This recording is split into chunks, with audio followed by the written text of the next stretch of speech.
Welcome everybody to the Feeding Frenzy Friday. My name is Brian. This is where we break down the Friday featured asset from Notes Direct. If you're someone looking to buy notes and you want an expert opinion, this is the place to be. We have Scott Tyler, a veteran of almost 30 years in the note business, giving us his thoughts on these notes. If this is a value to you, we would love for you to just smash that like button. Make sure you subscribe to our channel, click that bell notification so that you get a notification every single time we post one of these videos ahead of the emails. Let's go. All right, Scott. So we're going to start off a little bit different today because I got to start by saying this. I told you so. Okay. Here's what I mean.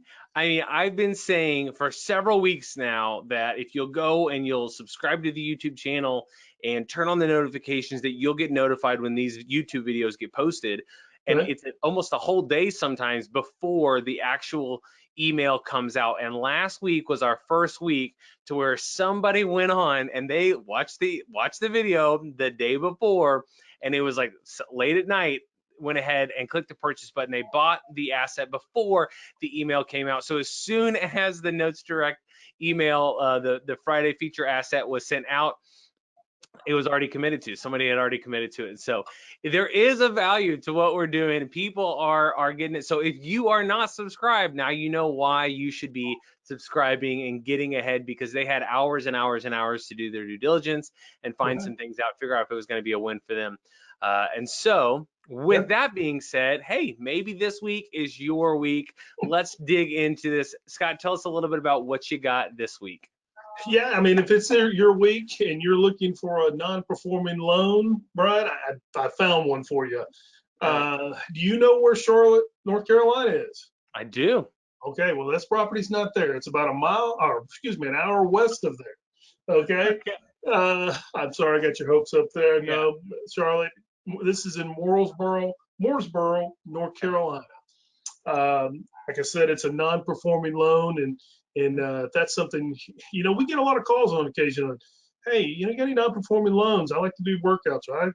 Do fix and flips and REOs and that kind of stuff. So I think this may be the first one that we featured on this channel for sure.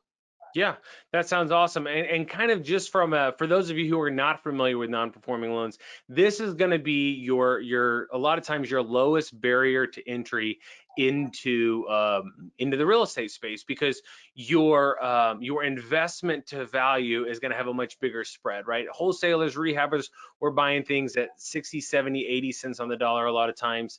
And Scott, tell us a little bit though, with this one, what's kind of our investment to value looking like? Yeah, our investment value on this one's around 40% based upon our $66,000 purchase price, Brian. But what I like about this deal, it's a single family residence, owner occupied. You love to see that part of it. On a non-performing, a rental property may be a little different, but an owner occupied non-performing loan, borrowers have been in the property since 2005. And another thing, it's not just it's not a small house. It's a 4 bedroom, 2.5 bath, over 2,000 square foot house too. So, again, non-performing wise, guys, the borrower's got great equity in the property for sure. I think he owes 95 and it's worth around 160, 165. So makes it a very attractive non-performing loan. There's, like you mentioned a minute ago, your investment to value is low too. You're under, you're around 40% of your investment to value on this non-performing loan. So yeah, all good on things. The non-performing side of things, then obviously that brings up the question of if non-performing means they're not making their payments. So tell us a little bit about then, if they're not making their payments, tell us a little bit about the payment side of things. Yeah, I mean, the non-performing loans means they're exactly what it says. It's a non-performing loan. Performing meaning they're not agreeing to making their payments in a timely manner, like what they signed on their contract or on their note. This one's a little different.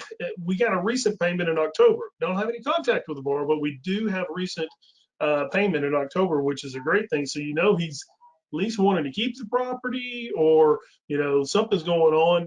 So there needs to be contact made. So could be a workout solution. May be able to mod it, get them a payment that depending on the circumstances, that's more affordable.